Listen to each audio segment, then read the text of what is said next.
জিলানির চুরি, জিলানির ভুল না। জিলানি করছে হলো চুরি বাটপাটি করছে। এই কারণে ওর নিজের দিক থেকে চোর প্রমাণিত হয়েছে, প্লাস ওর জন্য সিটি কর্পোরেশনের আরও 3টা অফিসারের চাকরি নিয়ে টানাটানি। সিটি কর্পোরেশন জমা দেওয়ার পর ওর হিসাবগুলির সাথে আবার কেয়ারটেকার হিসাবের সাথে সিটি কর্পোরেশন মিলাই দেখে কেয়ারটেকার হিসাবের সাথে ওর হিসাবটা মিলতেছে না। তো ওর হিসাবটা মিলতেছে না, ওকে সত্য মনে করে কেয়ারটেকার আর অফিসার যারা আছে তারা পড়ছে বিপদে, কিন্তু ওরটাই মিথ্যা। গ্যান্ডারিয়া সামাজিক অনুষ্ঠান কেন্দ্রের 23টি অনুষ্ঠানের টাকা নিয়ে অনিয়মের অভিযোগ। ঘটনাস্থলে মিলল চাঞ্চল্যকর তথ্য। রাজধানী গ্যান্ডারিয়ায় সামাজিক অনুষ্ঠান কেন্দ্রকে ঘিরে 4 মাসে অনুষ্ঠিত 23টি অনুষ্ঠানের অর্থ লেনদেনের অনিয়মের অভিযোগ উঠেছে। তবে বিষয়টি খতিয়ে দেখতে ঘটনাস্থলে গেলে বেরিয়ে আসে আরও চাঞ্চল্যকর তথ্য। সংশ্লিষ্ট সূত্রে জানা যায়, গ্যান্ডারিয়া সামাজিক অনুষ্ঠান কেন্দ্রের ডেকোরেটর কার্যক্রম পরিচালনার দায়িত্বে রয়েছে 4টি প্রতিষ্ঠান। অভিযোগ উঠেছে এর মধ্যে মুন ডেকোরেটর প্রায় 23 লাখ টাকা ডেকোরেটর হিসাব নিয়ে চুরি, গরমিল ও হিসাবের অসঙ্গতি রয়েছে। অভিযোগকারীদের দাবি, ওই হিসাবের গরমিল আড়াল করতে এবং নিজেদের দায় এড়াতে মনগড়া হিসাব তৈরি করা হয়েছে। এর ফলে প্রতিষ্ঠানের কেয়ারটেকার অমরেশ সহ অন্যান্য কর্মকর্তাও অযথা হয়রানি ও দায়ের মুখে পড়ছেন বলে অভিযোগ করা হয়েছে। তবে এই বিষয়ে ভিন্ন দাবি করেছেন বর্তমানে গ্যান্ডারিয়া সামাজিক অনুষ্ঠান কেন্দ্রের ডেকোরেটর পরিচালক ও ইজারাদার প্রতিষ্ঠান মেসার্স মারিয়াম এন্টারপ্রাইজের মালিক আহসান ফরিদি। তিনি দাবি করেন, মুন ডেকোরেটর প্রায় 23 লাখ টাকার হিসাব গরমিল ও অনিয়মের বিষয়টি সামনে আসার পর তা মেলাতে গিয়ে নানা ধরনের অসঙ্গতি দেখা দিয়েছে, আর নিজের দায় এড়াতে মনগড়া হিসাব তৈরি করার কারণে প্রতিষ্ঠানটির কেয়ারটেকার অমরেশ সহ অন্যান্য কর্মকর্তারা অযথা সমস্যায় ও হয়রানিতে পড়েছেন। আমি মোহাম্মদ আহসান ফরিদি লরেন্স, মরিয়াম এন্টারপ্রাইজের ওনার। আপনাদের তো ডেকোরেটরের যে টেন্ডারটা হয়েছে, আপনারাই দিয়েছেন। আমরা 4 জন নিয়েছি, 4টা কোম্পানি নিয়েছি। 4 জন কি সম্মিলিতভাবে এটা চালাচ্ছেন? হ্যাঁ, 4 জন একসাথে মিলে এটা চালাচ্ছি। কিন্তু স্লিপ তো দেখুন মুন ডেকোরেটর। ওই 4 জনের পক্ষ থেকেই মুন ডেকোরেটর চালাচ্ছে, এর জন্য স্লিপটা মুন ডেকোরেটরের। মুন ডেকোরেটরের অভিযোগ হচ্ছে আপনাদের যে সরঞ্জামগুলি সেগুলি মুন ডেকোরেটর নিজের। তাহলে আপনারা আসলে ডেকোরেটর ব্যবসা কিভাবে করছেন? না, এটা সম্পূর্ণ ভুল। মুন ডেকোরেটর একলা না, আমাদের 4 জনের 300 করে সিটিং আছে। ওর আছে 300, আমার আছে 300, ফাইজার আছে 300, আর আইনি জান্নাতের আছে 300। আমরা 300 করে যারা আগে ছিল তাদের থেকে আমরা কম দামে কিনে রেখে আমরা তারপরে যৌথভাবে এগুলি করতেছি। ও যেই কথা বলছে সেটা একদম ভিত্তিহীন। আমাদের এই ডেকোরেটরের অনেক অভিযোগ, প্লাস অনেকদিন ধরেই দেখছেন টেস্টি প্রোগ্রাম নিয়ে ঝামেলা। জি, ইতিমধ্যে যে কেয়ারটেকার তাকে এখান থেকে বহিষ্কার করা হয়েছে, নতুন লোক হয়তো দেওয়া হয়েছে। কিন্তু আমার কথা হচ্ছে, এই যে প্রোগ্রামের একটা গরমিল, সেটা আসলে কিভাবে হলো? ব্যাপারটা হলো, প্রথম যখন আমরা টেন্ডারটা পাই, আমরা 4টা কোম্পানি যখন টেন্ডার পাই তখন আমরা 4 জন একসাথে বসার পর আমরা এমনভাবে হিসাব করছিলাম যে আমরা এক সপ্তাহ করে 4টা কোম্পানি করব। তখন ওই ক্ষেত্রে সবাই বললাম যে না, ঝামেলা হবে, যে কোনো একজনই করুক, 4 জনের পক্ষ থেকে আমরা মাস শেষে হিসাব করে নিব একসাথে। তো আমরা 4 জন মিলে দায়িত্বটা দিলাম হলো মুন ডেকোরেটরের মালিক যে জিলানি, ওই ছেলেটাকে। ওর বাবা ছিল এলাকার আওয়ামী লীগের প্রেসিডেন্ট, 45 নং ওয়ার্ডের আওয়ামী লীগের প্রেসিডেন্ট ছিল। ও আওয়ামী লীগ আমলেও এই টেন্ডারটার সাথে জড়িত ছিল। আওয়ামী লীগের আমলেও ও করছে, ওর সাথে আরও 3 জন ছিল। তো এইবার ওই 3 জন বাদ হয়ে গেছে, ও পাইছে আমাদের সাথে। তো এক্সপিরিয়েন্স আছে ওকে দিছি আমরা করতে।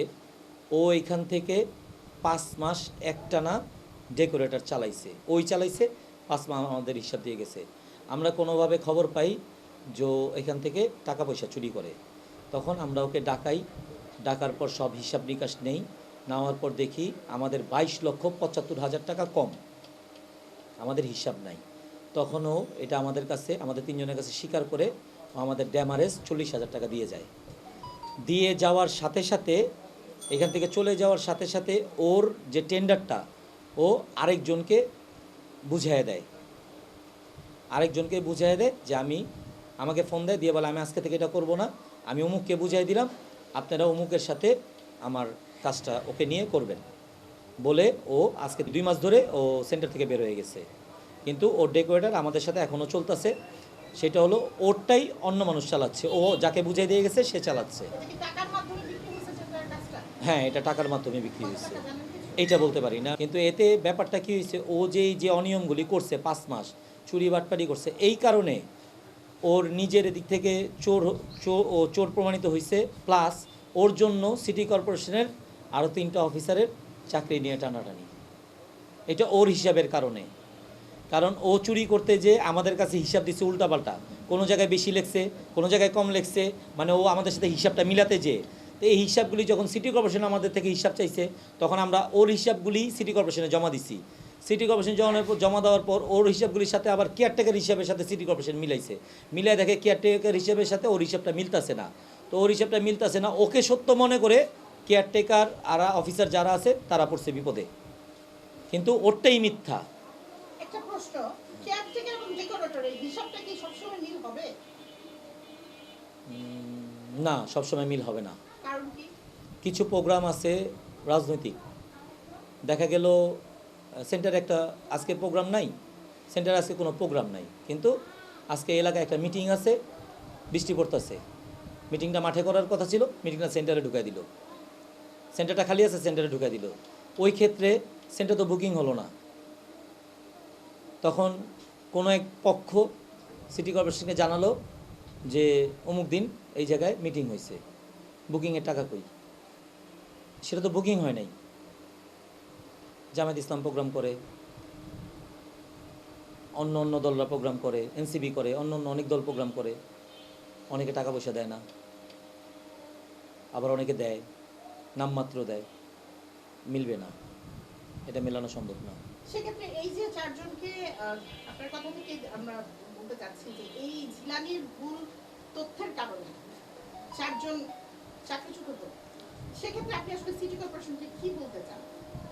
পুনরায় কি এটা হ্যাঁ, পুনরায় এটা বিবেচনা, কারণ জিলানি ভুল না, আপনি ভুল বলছেন কেন? জিলানি চুরি, জিলানির ভুল না, জিলানি করছে হলো চুরি করতে যে আজকে ডেকোরেটরের বদনাম হচ্ছে, ইভেন্ট ম্যানেজমেন্টের বদনাম হচ্ছে, কেয়ারটেকারের বদনাম হচ্ছে, পুরা গ্যান্ডারিয়া সামাজিক অনুষ্ঠান কেন্দ্রের পুরা কেন্দ্রটার বদনাম হচ্ছে।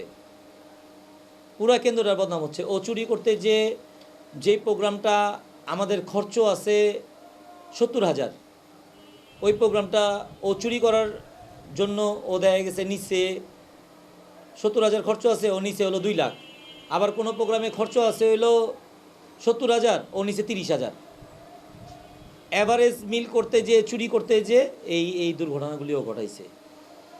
5 মাস তো আমরা যে 4 জন টেন্ডার পাইছি, আমরা 4 জনের ভিতরে 3 জনের একজনও সেন্টারে পাড়াই দেই নাই। সেন্টারে সিসিটিভি ক্যামেরা আছে, ফুটেজ আছে, আপনি যেদিন থেকে আমরা টেন্ডার পাইছি সেদিন থেকে 5 মাস পর্যন্ত পুরো ফুটেজ দেখতে পারেন। আমাদের কোনো টেন্ডার মালিক সেন্টারে পাড়া দিত না, সব জিলানি। প্রশাসক আমাদের আব্দুল সালাম ভাই, আমাদের রাজনৈতিক গুরু, আমাদের মুরব্বী, ওনার কাছে আমার দরখাস্ত থাকবে যে এই যে একজন টেন্ডার মালিকের চুরির জন্য কতগুলো মানুষের চাকরি নিয়ে টানাটানি, আমাদের সেন্টারের বদনাম, এগুলির দিকে যাতে একটু নজর দেয়, পুনর্বিবেচনা করে।